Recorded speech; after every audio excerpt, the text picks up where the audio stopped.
আসসালামু আলাইকুম। সবাই কেমন আছেন? আশা করছি ভালো আছেন। আমিও আলহামদুলিল্লাহ অনেক ভালো আছি।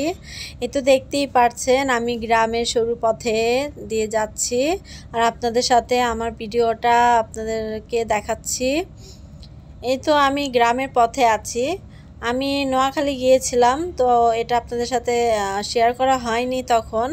তো আমি তাই ভাবলাম যেহেতু ভিডিওগুলো আছে আপনাদের সাথে আমি শেয়ার করি। গ্রামটা কত সুন্দর, দেখলেই বুঝতে পারবেন। দেখেন সামনে একটা পাখি আমাদের সামনে দিয়ে উড়ে যাবে, এটা দেখতে খুব ভালো লাগছিল। আর গ্রামে গেলে তো মনে করেন প্রকৃতির মাঝে খুব ভালো লাগে সবারই, যারা ঢাকায় থাকে বিশেষ করে। আমরা তো ঢাকা থেকে গ্রামে গিয়েছিলাম। এটা নোয়াখালী আপনি একেবারে লাস্ট সীমানায়, একেবারে ইন্ডিয়া বর্ডারের কাছাকাছি। আমরা বিলোনিয়া গিয়েছিলাম, যেটা ইন্ডিয়ার বন্দর স্থল আছে ওইখানে। এটা ইন্ডিয়ার একটা নদী, দেখেন আমি আপনাদের সাথে শেয়ার করছি। এখানে গিয়ে আমাদের খুবই ভালো লাগছে। আমি এইখানে সেকেন্ড টাইম গেলাম, এ নিয়ে 2বার গেলাম। যাই হোক, ভালো লাগছে দেখি 2বার গেলাম আর আপনাদের সাথে শেয়ার করছি। দেখেন আপনারা অবশ্যই যাবেন যদি আপনাদের এখানে কোনো আত্মীয় নিকটস্থ মানুষ থাকে। তো আমার ছেলেরা এখানে গিয়ে অনেক খুশি থাকে, তাই আমার ছেলেদেরকে আবার সেকেন্ড টাইম নিয়ে গেলাম। দেখতেই পাচ্ছেন ওরা হাঁটাহাঁটি করছিল, সাথে আমার 2 বান্ধবী ভাগ্নি গেছিল আর কি। এই তো আমরা ইন্ডিয়ার যে একটা বড় মাঠ, এই মাঠের মধ্যে এসে পড়লাম। এটা ইন্ডিয়াতে, এই যে ইন্ডিয়াতে আপনার ইন্ডিয়ার বাগান, এটা আম বাগান।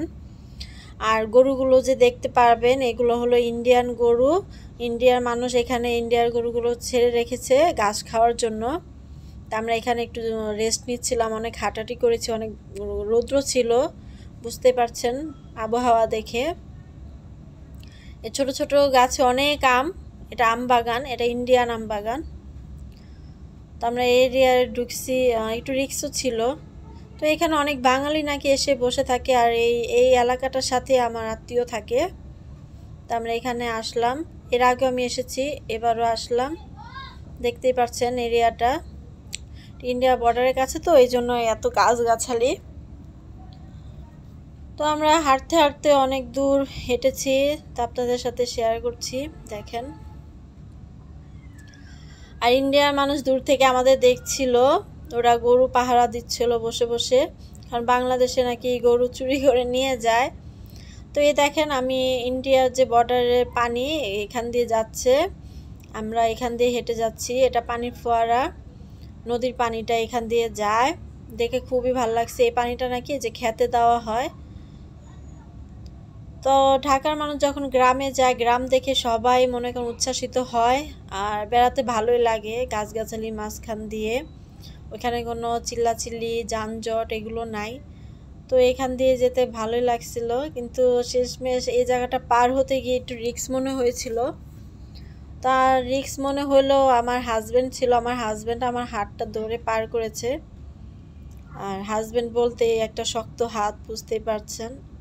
এই হাত ধরে কোথাও পার হতে অবশ্যই ভয় লাগবে না, আমারও ভয় লাগেনি। দেখতেই পারবেন যে আমি কিভাবে পার হচ্ছিলাম এই জায়গাটা।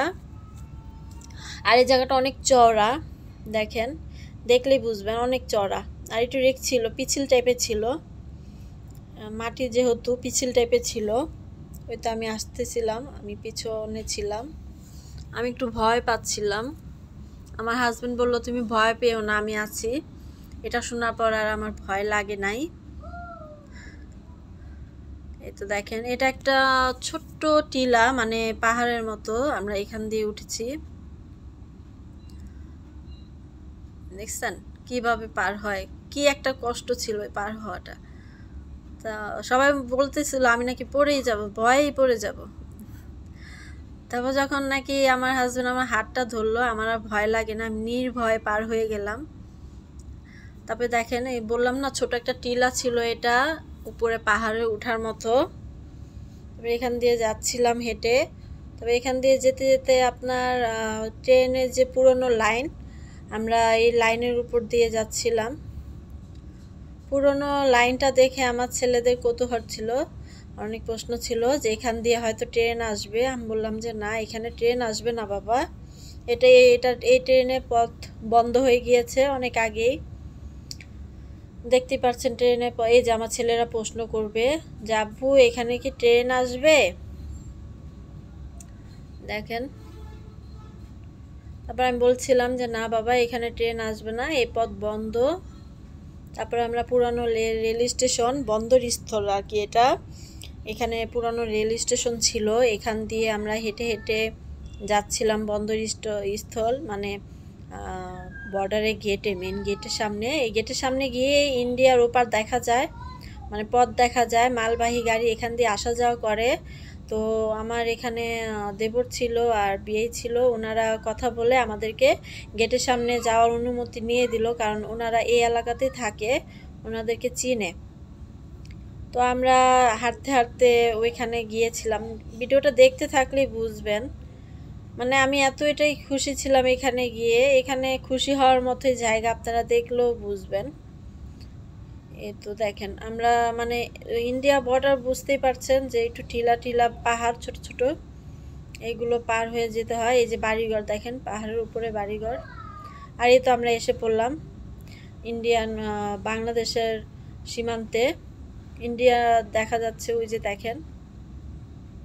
আর এই যে বললাম না চেকপোস্ট, এটা হলো আপনার চেকপোস্টে দাঁড়িয়ে আছে বিজিবি। আর আমরা এখানে এসেছি বন্দরস্থলে।